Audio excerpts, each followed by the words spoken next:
The next fly is the parachute Adams. It's a staple for most of the eastern and western fishing guide because it imitates so many small mayflies, especially the blue-wing olives.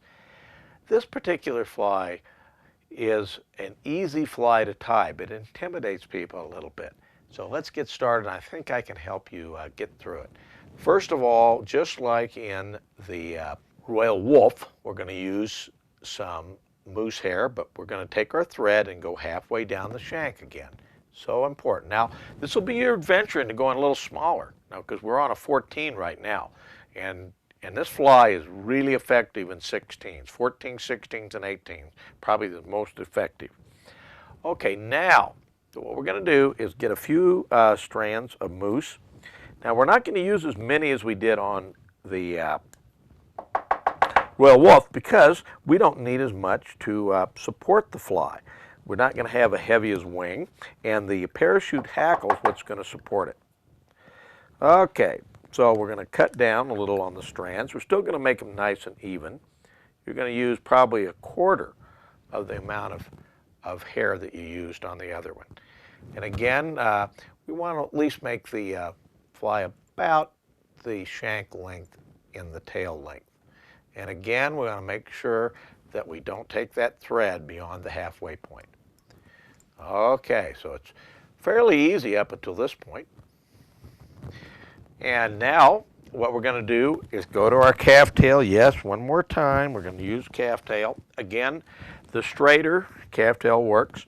Now, if you've been stuck with some of that calf body hair, that'll actually work okay on this also. And there are other materials. Remember the Zelon? You can tie it with the Zelon, using it like this for a post. But you know something? Nothing beats this calf tail. We've tried all kinds of different materials, and we still come back to the calf tail. Okay, remember, what you just tied was a size 12. Now we're going to a 14, and if you're going to get better at it, you're going to go to 16s and 18s. But let me tell you a little trick. If you're going to tie some 18s, say you're going to go up on a little spring creek and you need some size 18 parachute Adams. First thing you do is tie some 12s. Tie about half dozen 12s, then half dozen 14s, then a half dozen 16s. And by the time you get to the 18s, you know what? They're going to look just like the 16s and 14s. Your eyes will get used to it. So that's my tip for you for tying small flies. Start with some bigger ones, same pattern, and work your way down. And you can't tell me you don't need some size 12 or 14 parachute Adams. Okay, same type of things we did before. We're going to clean it out. Now, you're going to use a lot less material than you did on that wing, because you're only going to use one wing. But that still is a kind of a good way of measuring against the gape. Now, we're going to go ahead and put it in our stacker. And it's going to come out nice and even. And again, after I do that, I still take a little of it away. That's looking pretty good. Now, right now, what we're going to do is pretty much the same as we did on the royal wolf. We're going to measure for the length, take our thread again another halfway. I know this thread is gray, and there's a reason for it, because the body's going to be gray. And we're going to back up a little bit, but still, that should be the halfway point right there. Boom, look at that. Okay, we're going to measure the length, and we're going to go right in there and tie it down. Now with this lighter thread, you're going to find this a lot easier. Now we want to make this body tapered, so we're going to cut this kind of at an angle. And we're going to go back and just wrap a few wraps. See, we've already got a taper going already to the body. Now, as we creep forward, we got to make sure we pull it up and we see plenty of hook. Now, I want to make sure that you're doing that, and we're going to wrap this lighter thread, and it's going to, we're going to use an 8/0 thread on this. This is almost essential.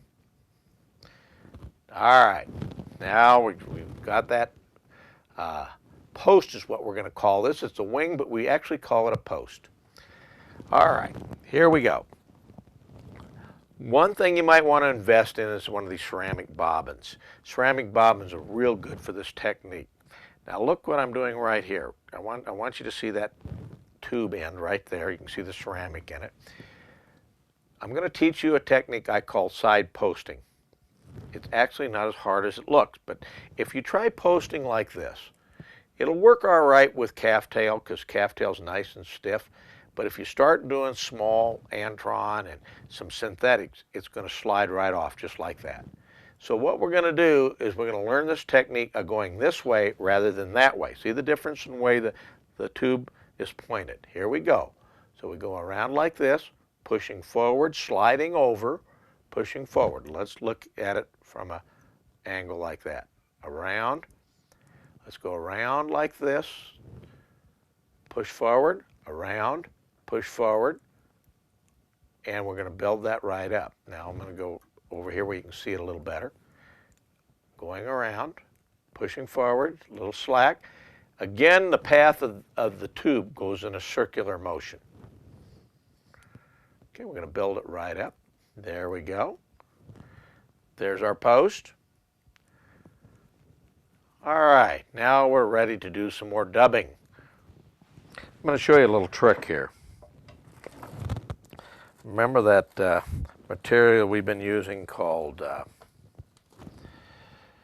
Accent Mirage? We're going to use this as a slight ribbing. We're going to make a hair different parachute Adams. We're going to tie some of it in right there. And then we're going to take and get some dubbing. You might be at the point now where you won't need so much of the wax, but we're going to wax it anyway just to be sure. And we're going to take and then apply just a little. We're going to pull it kind of so it's an easy fiber, this superfine to use, but it's a elongated fiber, so you kind of push it along. Okay. Then we're going to start wrapping it and building it up. See how we come up to the point here. We got right here. It's very important that it's very thin, because that's what makes a superfine so nice, is you can get it nice and thin, especially on smaller fly. Notice how I'm building up the taper.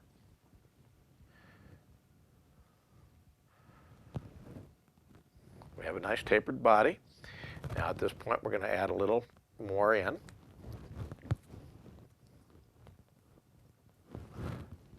Front of the post, just like that. Now we're going to go back with our thread to the back or the left of the post. And we're going to take our little Accent Mirage and just rib right through it. See how it sparkles already? It's really adding a lot to the fly. All right. Now we're going to trim, and let's take a look at it. Doesn't look like much right now, but we're ready. I'm actually think I'm going to cut. Don't hesitate. If you see like you maybe have too much or something, you can go in and trim it. Cut it off. Okay, now we're ready for the parachute. Now let me tell you the real key to this. The real key to parachutes happens to be saddle hackle and the ability to dye it. Now right now we have the great ability to dye grizzly, which is our best saddle hackle. It's the stiffest and it's the most realistic. And this hackle is just wonderful to deal with. Now let me just show it to you right here. And you've got some brown dyed grizzly right in your packet. Now notice the bend of the hook right here. Your hackle should not exceed the bend of the hook. So what we're going to do is we're going to look at it and see and make sure that it doesn't. That's just a little big, so I'm going to look for a smaller one. You got to be particular and look for the one that you think is the right size. Oh, there we go. I just see one here. It just kind of jumped out at me. Here we go. Now, the reason I use the brown dyed grizzly, so I don't have to wrap a brown and a grizzly hackle to get the same effect. Now, notice that I cleaned this off. Right here is the vein. Now it's on the left-hand side. Now let me just show you, tilt that a little bit so you can see it. Left-hand side of the hook. Now what we're going to do is we're going to take that thread and take that vein and tie it right to the post. Just like that. Now the dark side right here is up. Right there. And we're going to tie it around. Now snap it around. You can see it. Here it is, right inside of the post. See it right there. All right. Now, our thread is going to be on the left hand, or the right hand side, excuse me. Our thread is going to be on the right hand side, right there. Because this is the important thing to note. Right there is where we're going to tie it off. See where my scissor points are? We're going to wrap it like that. Now, a lot of the books that start out in fly tying tell people that they should wrap the opposite way. The reason is if you wrap the opposite way, then you tie it this way. It's kind of in the scheme of things. But you know something? I've taught you to wrap away from you. And that's the way we're going to do this. But we're going to add something that's so important and the key to tying parachutes. This is an absolutely essential part. If you're going to tie a lot of parachutes and you want to do it easy, this tool, this is a rotary hackle plier, is essential. Hold it up back up there. Okay.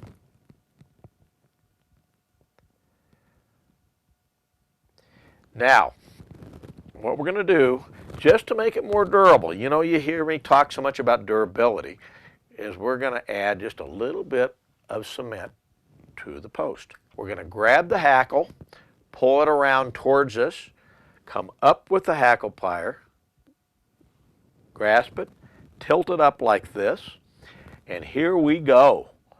We go around the post and go up the post just a little ways. We're going to wrap like about 3 hackle wraps, and then we go back down the post.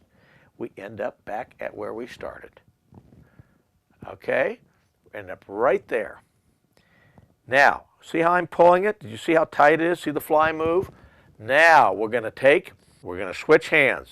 I go over like this, then I take my left hand and pull it up and go underneath the hackle with my thread and I pull it. That is absolutely tied into the body.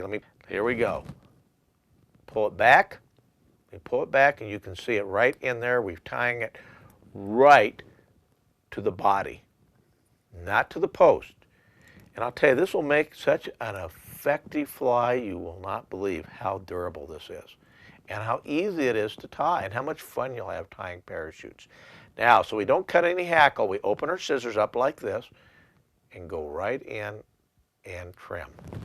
Now we're ready to do a simple whip finish, but this is kind of good to go in and maybe wrap a few more wraps, and if you need to add a little bit more dubbing, you could if you wanted to. But you notice we're not crowding the eye. It's going to balance out so nice. And the beauty about a parachute, and I think that this is something that a lot of people don't tell you about, is a parachute will ride perfect every time it hits the water. And it rides in the surface film, and you're going to have a lot less fish refuse the fly because of the way it rides on the water. And then we do our little whip finish, and you'll get pretty good at this whip finish after the more you do it. And there is your very first parachute. It may not look as nice as mine, but you'll get there. And let's just take a look from underneath. And right now I'm going to kind of trim some of that. Boy, it's pretty good. There's nothing hanging out there. And that's going to ride flat to the water and be one of the most effective flies you'll ever fish. Now I'm going to show you a variation of that in just a second. And it's probably the next most popular pattern, and that's a parachute cast.